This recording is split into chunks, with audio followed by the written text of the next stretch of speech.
friend. Hi, we are live. Hello. Hello, everyone. Everyone, welcome to our live stream with our very special guest, Chris Browning of Popcorn Finance. And today we're going to talk about personal finance choices and the challenges during this time. And Chris will hate me for this. I'm going to say he's going to tell you exactly what you should do. Oh yeah. Thanks. No pressure at all now. I know. No pressure at all. I have this feeling like you're like, I don't know what is wrong with my camera, that you are like, you're like therapists where we're like, it depends. And like, there's going to be a lot of qualifying going on. Exactly. Exactly. I love it. So yes. So welcome, Chris. Yeah. Thanks for having me. Yeah, I'm very excited. So what I told you, and I'll tell everybody else in case they're watching, we can see comments from certain profiles and but not from certain pages. So I want to make sure I don't miss comments. So I'll occasionally be looking down. It's not because he's boring, because it is definitely not that at all. I just want to make sure that we don't miss any of these comments. Great. So yeah, I mean, right now, I think that, this is an unprecedented time, and there's a lot of stress and a lot of uncertainty going on. And I think, it'd be good for people. Money is already one of those things that people can be very like avoidant of, because it's stressful and it's a big emotional thing, even though it is a numbers thing as well. There's an emotional component. And so I think having this conversation about like, what are some thoughtful things people can do to kind of prep themselves during this time? Yeah, for sure. I can't think of anything I've experienced that's come even close to what we're dealing with right now, both Yeah, financially and emotionally. There's a lot to take on. There's a lot to take on exactly. right now. And I mean, for one, I would just say you got to cut down your news consumption. I mean, as much as we all want to be informed, as much as we all want to know what's going on, which is very important, know like the real facts of the situation we're dealing with, it's very easy to be consumed with it and to spend all night. I'm speaking from experience, to spend all night scrolling through Absolutely. what's going on, what's the next thing that's happening. And it's something you really have to pull yourself away from, because I think it can, one, raise your anxiety levels like through the roof. And Absolutely. right. And then also probably cause you to make some decisions that you might not have under calmer, more rational circumstances. Because probably the worst thing you do is just go into your 401k right now and sell everything and move the cash, because I'm afraid and I don't know what's going to happen. Absolutely. Yeah. And I think I've had a lot of meetings with people today and a lot of sessions, and like having these discussions around, like, what is your approach in all of this? Mm. Like, even if we're just talking like in a stock market sense, like, are you the person who bails out when it starts to tank, or are you the person who stays in for the long haul? Yeah. So there are definitely different strategies, and I agree. And as a therapist, I really tell people to try to really limit how much they're consuming. And I know people are still going to do it. So then I'm like, okay, well then do it once a day, and don't do it after 7 p.m. because then you're just not going to sleep. So that would be my recommendation. But yeah, so as far as I know, like for me, I've made some choices and done some things for myself personally, like financially, and as a business owner, because talk about uncertainty, right? Yeah. Oh yeah. So there's just no guarantee for anything. So I am curious though, from your perspective as an expert in finance, like what are some things that I guess in general you would recommend for people? I would say one practical thing that you can do right now, and I actually did this a few days ago, like right when we were like right in the thick of it.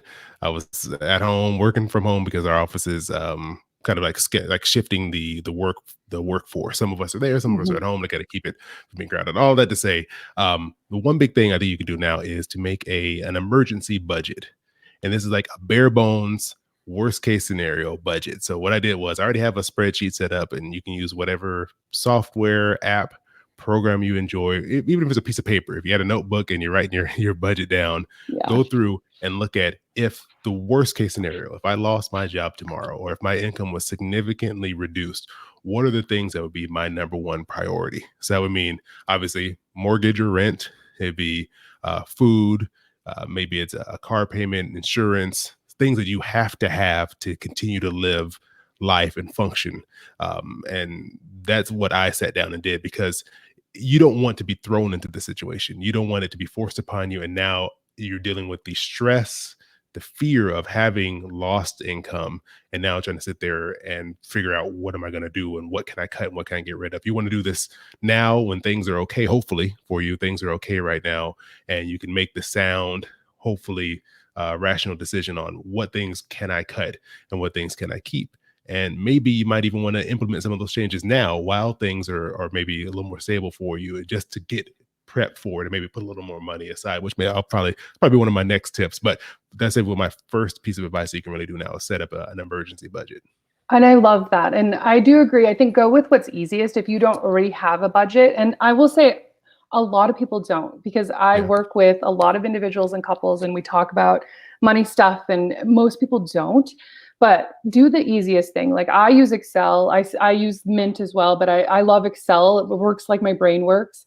And I forever I have my regular budget, and then I have like my business budget, and then I have one that's called SHTF. So when shit hits the fan. And so I've always had that. But I will tell you, I made a medium budget that's like between, because shit hits the fan is bleak. Like it's Yeah. it's like, I just want to know that, yes, we are going to survive. Like we have food to eat and we have shelter. Like that's it. So Yeah. that shit hits the fan one is bleak, but it gives me comfort to know like, okay, like during this period, I can, be okay for this period of time. But my middle ground one is, where I'm operating from right now is like the regular budget. It's just greatly reduced to, things that I'm still deeming as important, but and a little more flexibility than the shit hits the fan. So like I've reduced my like grocery budget by 25%. So, like no fun stuff. But actually, that's not true. I bought a bunch of fun stuff. Oh, hey, Casey, you made it. And thank you, Amanda. She said my hair looks good, but I don't know. It looks great. It's so combed. But I love that suggestion because I think people do need to do that. And like in my medium one, the one that I'm operating from right now, like it, well, one, I can't go out anyway, technically. So like Yeah. all It the makes it a little bit easier. it does. I was like, the spa stuff is gone. Unfortunately, like chiropractic is gone and all of that. But it's so it is easier because so much is not available. But then there's a lot of other things that like, okay, yeah, we're just focusing on what's absolutely necessary.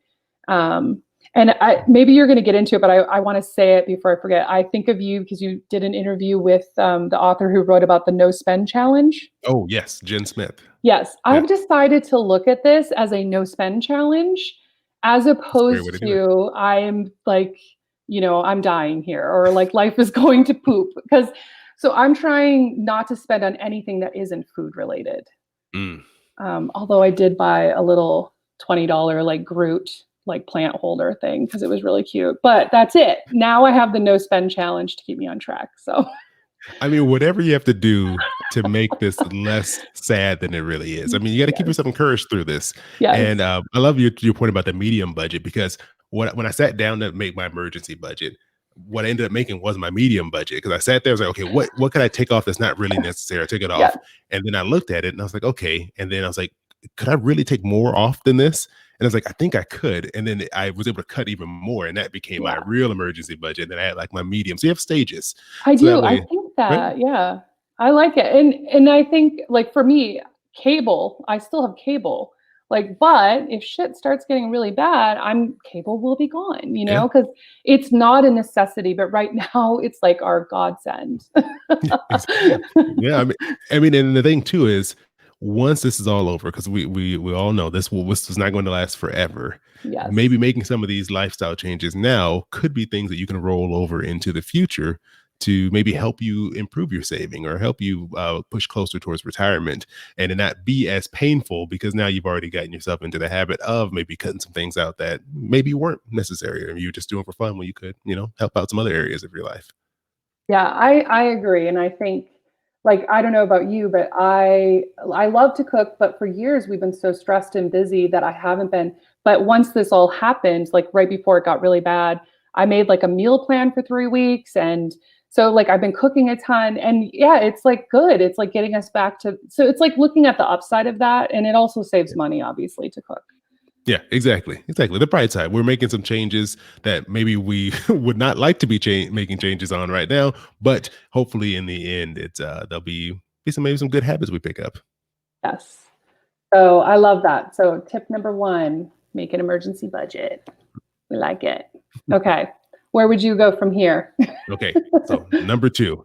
Now this is so I know this is not possible for everyone right now, given the circumstances, because I know the work situation has changed for millions of people in the country right now. Yeah. But if you are still working and this is still an option for you to bolster your savings, to put more into your emergency savings if you don't already have that established.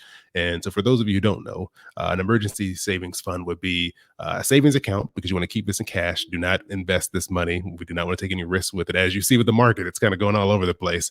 You want to have this somewhere safe and stable. So I would choose a high interest savings account somewhere that's secure that you can get to anytime you need it.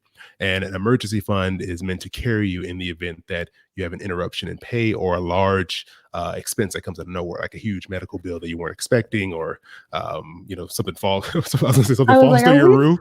are we still paying those health bills? Yes, exactly. Or having a tree fall on your house Yeah. like I did. Yes. Anything could happen. And most experts, they recommend anywhere from 6 months to 12 months. I mean, I've even heard people say 3 to 6 months, but given situations like this that are so extreme, the larger amount of money you can set aside, the better.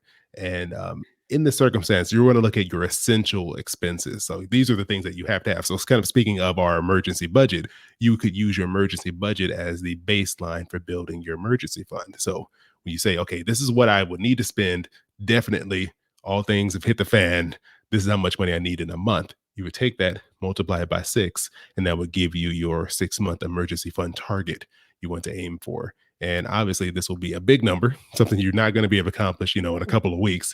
It will Yeah. take time, but now is the time, if you have the option, to start putting money aside for this emergency fund, to either pad it if you already have a little bit saved and you need to get a little bit closer to that 6 month mark, or to at least start one if you don't have one already together right now. Yeah, and I heard the statistic that most Americans, and I don't know if it was 90%, but most Americans don't even have enough of a savings that if a $400 expense came up, they couldn't handle it. Yeah. So, I mean, we're hoping you're in a position where you have more savings than that. But like I think what I like about what you're saying is like we're already in the thick of a lot of this, but I think I mean, I don't have a crystal ball, but it seems like it'll get worse before it gets better.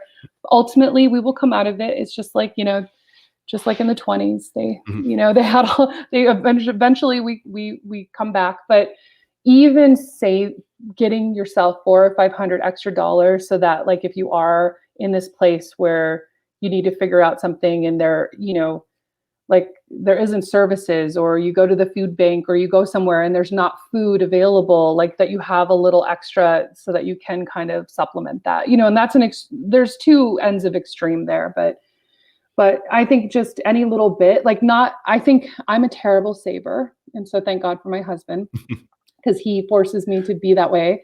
And so I can be more obsessive about it. But I think I get into the feeling of like all or nothing. And so it's like, oh, if I can't have 6 months emergency, screw it. I'm just going to go shop and whatever. I'm not saying I do that.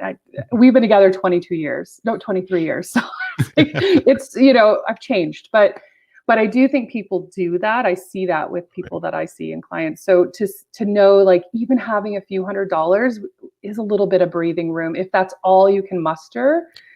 And like you're saying, cut back expenses and then start saving that little, incrementally. Exactly. And it's gonna it no, it will look overwhelming, because I know the first time I wrote this number out, and I was like, this is insane. And I don't mind sharing numbers. Like for me, when I went through and looked at my budget for 6 months, it was somewhere around $20,000 the first time I sat down. And I was like, I don't have $20,000. I have nowhere near $20,000. But the thing is, that's your goal. That's your long-term target. That's where you would Yes. hopefully like to be down the road, after you've been able to, feel a little more secure and maybe things have cleared up. But for the time being, anything you can put into your savings account will help, because this is what gives me security, knowing I have something there in the event that there was an emergency. I know I won't have to pull out a credit card. I know I won't have to borrow from a friend or a family member. it's just that little piece of security and that cushion to help you feel a little bit better. So whether that is being able to build up to $1,000 or 2,000 or whatever it may be, now is the time, if you can, to start setting some of that money aside because of the uncertainty that just exists right now. Yeah, and I don't know if you're going to touch on this point, but I'll throw in my 2 cents of the other thing I kind of started doing, and I remember thinking like, why didn't I do this before? Because I've had like a pile of stuff I was going to try to sell on like Facebook Yeah. Marketplace, and I thought, oh, I waited too long. And the reality is, people are buying it. Like everything sold except for like one item that was a little bit more expensive, but I also like priced it to sell. But it was like, that's nice. Okay, I've got like a few extra $100 right there, which again is just, but it also reduces your clutter. We're going to talk about that later Oh, in yeah. this week. But it's like those small ways. I think sometimes we think it has to be these big things. And I think if we think in these small baby steps, we actually get closer to the place we want to be. Yeah, exactly. And especially with, well, the tax deadline's been pushed out now. For those of you who don't know, normally it was April 15th. They pushed out to, I believe, July 15th is the new July deadline. 15th. I'm So, I so mean, happy. and so one of the things too is a lot of people don't know the majority of Americans get a tax refund. So in this situation, don't if you've done your taxes. I mean, some of us we know we're not getting any money back. We might actually owe, but if you've done your taxes in the past and you've gotten even a small refund, don't wait. Don't put it off until July 15th. File now. Get that refund, and then let that be the starter for your emergency fund. Put that aside. Let that be what kickstarts everything for you. So then you have a larger number to work with. And that way it's not like I'm starting with $20. Maybe you can start with a few hundred or a couple thousand.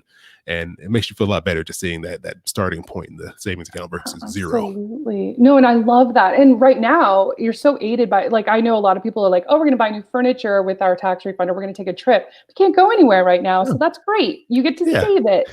But I love that. And my understanding is, even if you did your taxes and found out that you owed, it's not like you still have that breathing room until July 15th to, like, it's interest free. So if I still think doing them early so that you know what you're dealing with is Yeah. probably a good idea. Right. Yeah. So that's a great tip. Yeah, and even if you like I use TurboTax, it's just something I use because I'm like, I like to do it myself. I don't know why I torture myself. But what I'll do is you can get up to the point where it's basically done and you see, okay, here's what the situation is. And you can Right. choose to file or you can just save it and come back later. But if you're going to get a refund, hit submit and get that taken care of now. Yeah, that is a good tip. Awesome. What next, Chris? Tell Okay, us all your next. ways. Oh, sorry, I'm sitting there waiting. Okay. Number 3, the third tip I would say is with all the crazy, crazy stock market news you're seeing, don't let that persuade you to make moves based off of the hysteria you might see on the internet or on TV or in your newsfeed, wherever it may be. You have to think about this logically. So as of right now, if you're approaching retirement, if you're already like there, you're like years away, you're in a much different boat than someone who has maybe a decade or 2 or 3 before they're going to be retiring. If that's the case, hopefully you've started to transition away from such risky investment products such as stocks and maybe move to something a little more secure, something a little less volatile. If not, definitely speak with a financial planner before you make any drastic moves. But for those of you who have some time before we're approaching retirement, my best advice is just do not log into your 401k, your 457, your 403. Do not look. Please don't look because it's just going to make you mad. You're going to be very upset and you might make some decisions because the thing is, this is a temporary situation. If Yeah. stocks continue to fall forever, that means our economy has just fallen to pieces and we have a whole other set of circumstances that should be more of a concern than what's in your 401k right now. The stock market moves up and down and it's not always logical and it's not always comforting in the way it moves. So right now you're seeing things dip because people have a poor outlook on the economy. The way I've heard it explained to me, which I really love this explanation, is the stock market in the long term, so over years, over decades, it moves as a reflection of the actual strength and earnings of a company. So if the company really truly does have a strong business model, that really are truly making profit, maybe with the exception of some of the tech industry. They're in their own Yes. world, like Uber. They can lose money and still be fine. But for most traditional, outside of the tech bubble companies, uh, their stock price is reflective of, over the long run, this company is profitable, they're performing well, and we expect them to continue to be in business. So that's what you're seeing in the stock price. But in the short run, any little piece of news can cause it to fluctuate wildly. So all of a sudden, the CEO does something crazy. The CEO's on Joe Rogan smoking weed, their stock price will tank. If their CEO, I'm talking about Elon Would Musk, it? he did, or if just say they don't hit earnings expectations, these companies will say, Yes, we yes. expect to earn this much this quarter, and then they fall short. They may have made billions of dollars, but it was less than everyone thought they would, or less than the company thought they would. That can cause the price of a stock to temporarily dip. Or in this case, where we expect things just shut down, and you're going to see movie theaters, restaurants, small businesses, all these companies and organizations are expected to lose money. To their stock price right now is reflecting that, and that people are just Yeah. jumping out. Like, we don't know what's going to happen. We're selling our stock because we're scared. And it's kind of like a supply and demand type of thing. The more people trying to sell at once forces the price to fall, because Yeah. they're having to lower their prices lower and lower and lower to get someone to actually buy their stock. So that's what you're seeing now, is this rush of people out of the market causing it to fall. Then you'll see a day or two later, it jump back up because people are like, hey, Yeah. this is a great time to buy. Let me hop in here and grab some of the stock. And it forces the stock back up temporarily, and then it falls. So you're seeing this back and forth over and over Yeah. because so much confusion, so much uncertainty. But if you're a long-term investor, you're planning to have this for your retirement, none of this concerns you. This is not your time to make any moves. It's your time to continue to do what you're doing. So my advice and my personal actions that I've been taking have been, I'm continuing to contribute into my retirement plan just like I had before. And I just don't look at what the balance is. That is my current strategy. I love that. No, well, it's funny because it is like a self-fulfilling prophecy, right? If everybody pulls out at the same time. But I, you know, like you're saying, it's the long-term thing. And I think I've had this conversation twice today where I said, here's all the things that we can know or can do. Like, these are the best choices we can make with the knowledge we have, because we don't have a crystal ball. But I was like, if Armageddon happens and our entire financial system collapses, we're all screwed anyway. So like, Yeah. there's just no way to predict that. So in a way, there's like peace in knowing like you're all screwed. I wanted to say the F word. We're all screwed if that's what happens. So operate as if that's not going to be the scenario, and that, like, be prudent and be thoughtful, but don't be rash. And I Yes. think that's really helpful advice. And yeah, so it's just one of those things where, yeah, it helps to not be immersed in the anxiety of it, because also that, just watching that go up and down causes a great deal of stress, Oh, yeah. especially if you're somebody who has a high need for security. Like, if you're the kind of person who, because that's a spectrum as well. Like, there are some people who feel very like okay being like by the seat of their pants, and they feel like, oh, hey, it'll always work itself out. Mm. And then there's people who are like, I need 2 years of income, and blah blah blah blah blah. And so it's like, you gotta, yeah, not make rash decisions. I like that. Yeah. And one That's thing I wanted to helpful. add too is, do not do the opposite of this either. This morning, I had a friend, he texted me. He was like, so what do you think about just like throwing some money in the stock market right now? Just like, what if I just go in here with like a couple $1,000s? I was like, well, do you have an emergency fund? And he's like, well, kind of. And I was like, let's focus on that first. I was like, now's not the time to make speculative gambles on where you think the stock market is Yes. going, because you may think it's at the bottom now. You throw $2,000 in today, and now it's worth 1,500 tomorrow. You do not know. So please don't. They call it timing the market, where people think, Yeah. oh, I know the perfect time to put my money in and pull it out. And studies have shown, no, you don't. Most people don't. No. Yes. Yeah. Exactly.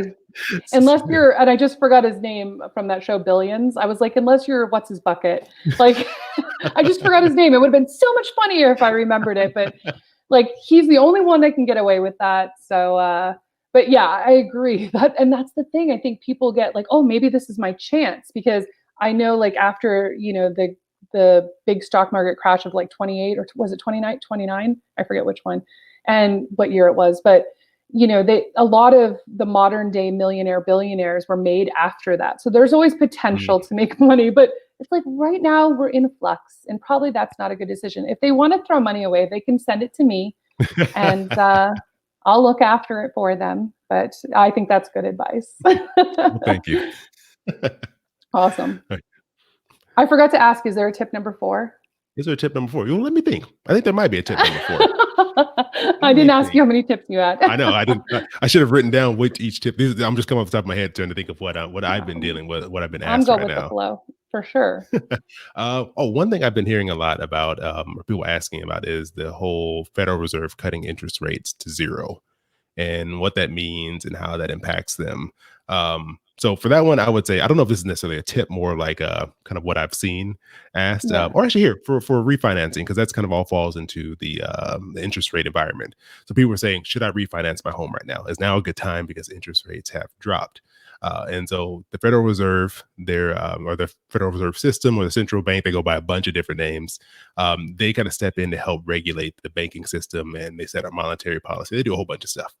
And so they came in and they have a target rate. And this target rate is the rate at which banks borrow money, lend it between each other. It's kind of the foundation of the way the financial system kind of interacts with each other. And so when they drop rates, the hope is that those rate drops will trickle down to everyone else. So people borrowing for their business, for personal loans, credit cards, student loans, all these things will kind of fall with it or rise with it, depending on what they do. The interesting thing, though, is right now with mortgages, so many people kind of had the same idea. Everyone's like, hey, now's a great time to refinance because interest rates have dropped. But mortgage rates have not necessarily dropped significantly. And one of the reasons is that lenders are finding that they have so much demand that they don't necessarily have to compete based off of interest rates. And also, they're still a little wary to give out so much money, especially given the current environment, because they're like, well, we're going to give out all this money. Are these people going to be able to pay it back to us if we do? And so what you're Right. seeing is that rates have gone down slightly, especially if you've had a mortgage for several years at this point. We're in a much lower interest rate environment overall than where we were. So for some of you, you may have like a 4.5% mortgage or maybe even higher. At right now, yes, you probably could get a significant drop in your mortgage rate potentially. If you've refinanced or purchased a home recently, maybe not so much. And the fact that there are other fees associated when you refinance your home, it is a very individual decision on if you should refinance and if it is a smart financial decision. So as of right now, I wouldn't say, oh, now's a great time for everyone to go out and refinance, because it might not be. And you really need to look at your own situation individually and see, hey, does this make sense? Look at the numbers and then decide from there. So I want to just say, for everyone who was with us at the start, I was right, and he did the classic therapist thing. It depends. It really does. Because I mean, that's just the way the world is, like it's not as black and white as we would like it to be. But that's why I appreciate, you talking about this, because I think we can get really stuck into those, like you do this, don't do this black and white thing. And it's like, no, there's a lot of gray, especially right now where everything is up in the air. So I appreciate that. So a question, and then if you have another tip, I'll get to it. But a question that I think that a lot of people I've been talking to are kind of grappling with, and I myself, is on one hand, as soon as I saw this happening, so like it was like a week and a half, it feels like a million years ago. I can't even tell you, but like a week and a half ago, and I was like, okay, all right, here we go, batten down the hatches, like, meal plan, all that, like do everything I can to just be thoughtful about money. But then there's this part of me that's like, you keep hearing like support local businesses. And obviously as a business owner, like I care about that, and I care about the business owner community. There are a lot of my friends are business owners, but it's like, what do you think about that as far as the balance of how, when people are like, for people who are in a situation where like maybe their business maybe is uncertain whether or not it's going to be viable, or they're going to take a huge hit for a little bit. I guess, what are your thoughts on that? This one is tough because Sorry. no, it's fine. There are so many small businesses out there, so many, and they depend on all of us going out to frequent them and provide them with the money they need to operate. And I saw the study recently. They said that I think most small businesses can last about 27 to 29 days if business were just to stop, if money were to stop flowing in. Restaurants were even shorter. I think it was a little more than 2 weeks Oh, because their yes. margins are so thin. So Um, thin. so I mean, I definitely want to encourage people to support the small businesses in their area. But it's kind of like the thing you hear where they're like, you got to put on your oxygen mask first before you help someone else. So key one is make sure that you're secure and that you have your things in order first. And then second, what's happening is that everyone's stopping their normal routines. And so if your routine is to go to the barbershop, to the hair salon, to your favorite therapist, to your favorite yoga studio, all these businesses, when all this regular business just stops, it dries up and it causes them obviously to have issues and potentially shut down. So what I've been saying is like, reach out to some of the small businesses you're in your area, so a place you would normally go to, and then see if maybe if you're not comfortable, say you're like health immune compromised, you can't go out, maybe see if you could purchase a gift certificate, or maybe if you could prepay for some services in advance, or maybe if they offer services digitally, like over the internet. And then that's a way to support that business and then still be able to get the service you need. Because for most of us, if your work has not been interrupted and you're still able to receive a regular paycheck, your budget probably already included some of these items anyways. It was already part of Yeah. your routine. So if there's a way that you can still reach out, help these businesses, and still be able to benefit from the services they provide, I'm all for it, because we're going to need these places when all this is over. So this is all going to clear up eventually, and Yeah. we still want these places to exist and be able to be there for us when we're all able to resume normal life. So if there's a way for you to reach out to them, buy gift certificates, get to go, do virtual services over it and things like that you can to help support them and keep them thriving and in business. I think you can. Just don't go overboard and maybe spend above your means, but work it into your normal Yeah. budget.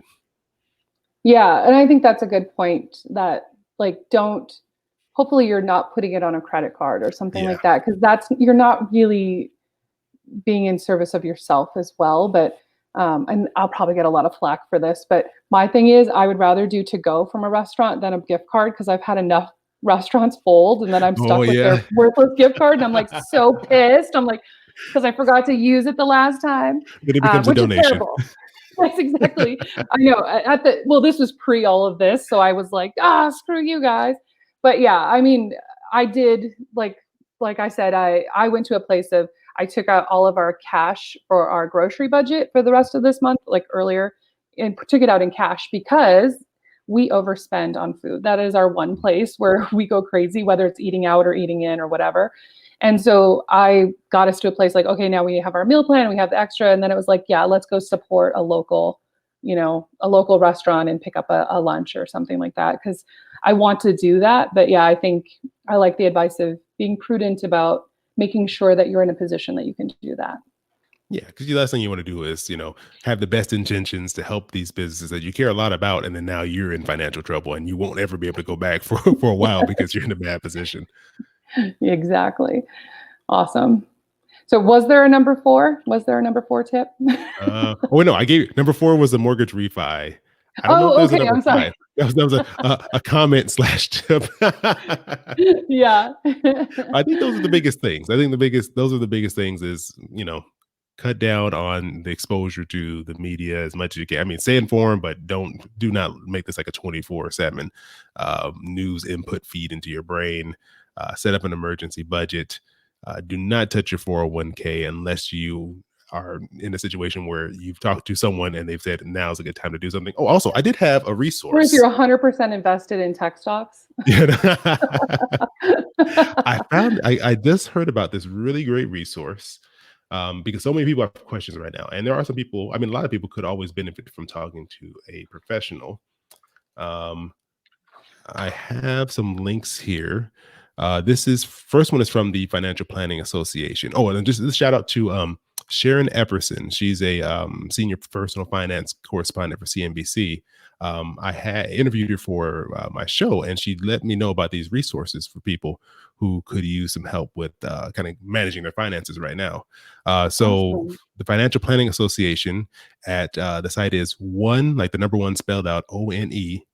Are you able FPA. to do comments or to Oh, add comments? can I type Yeah, I this think in? you can. Oh, Oh, yeah, you can copy and paste. It's like a little let me pro. yeah. Okay, look at this. As soon as I figure out where to type this, I will type it in.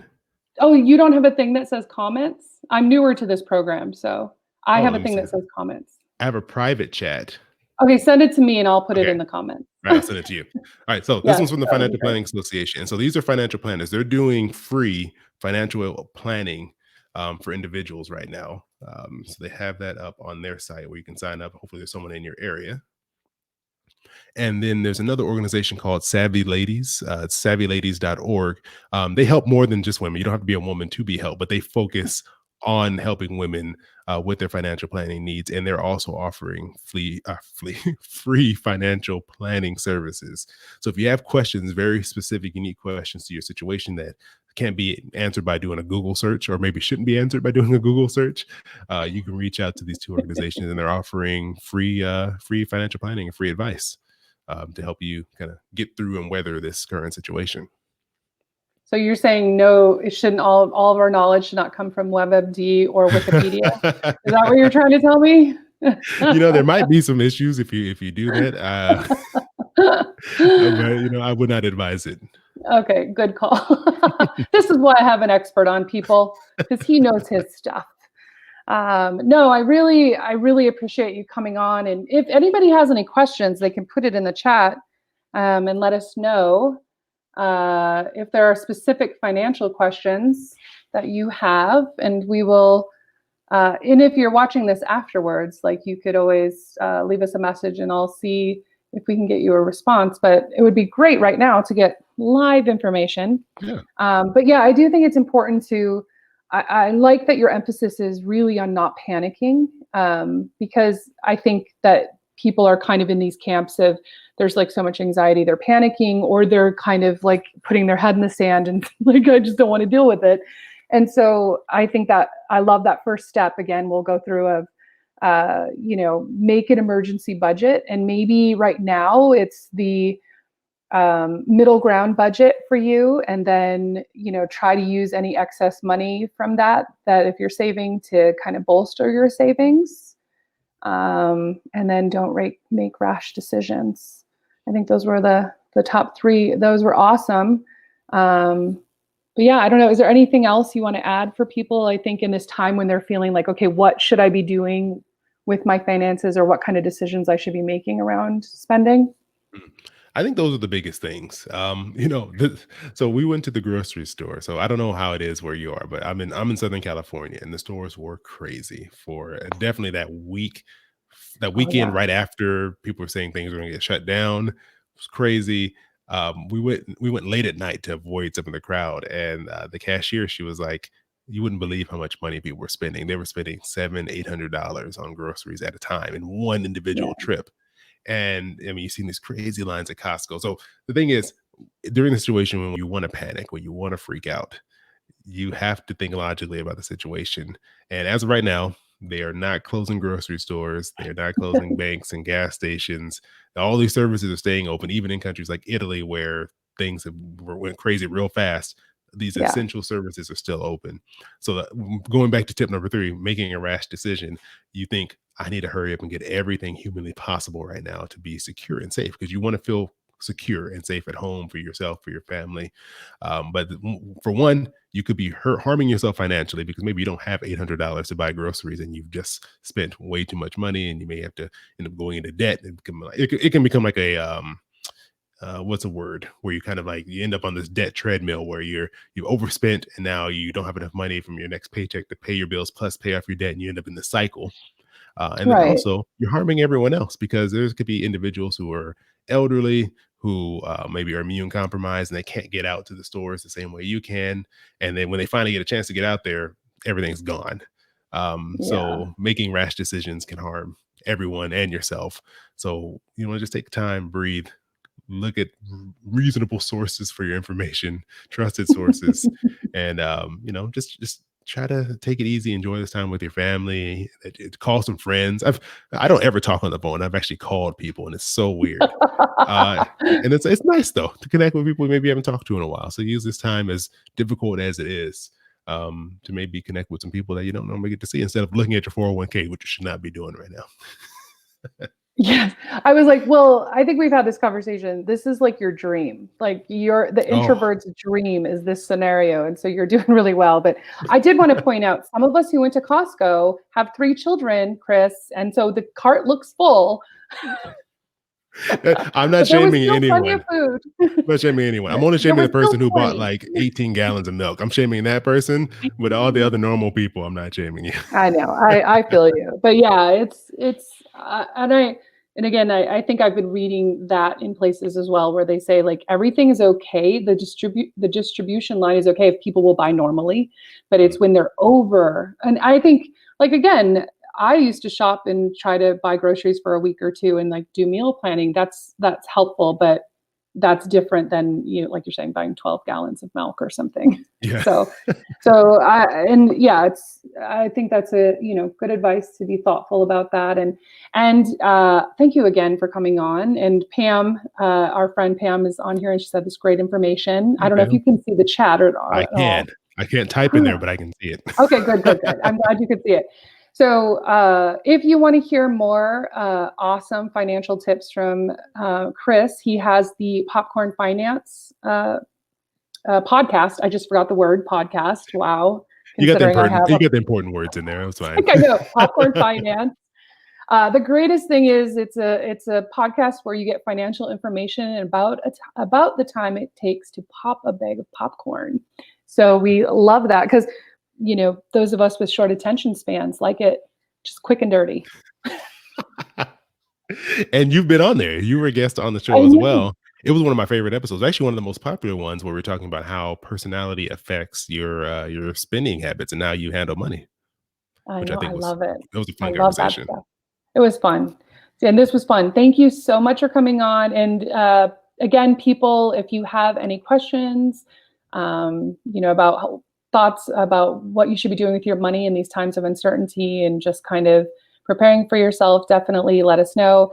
And I just want to put out there that next Wednesday, I'm actually going to be interviewing somebody, Hannah Smoleski, who is a small business CFO person, and she is going to be talking about business finances and planning on that end as well.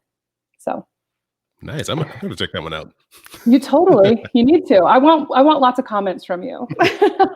Okay, thank you guys.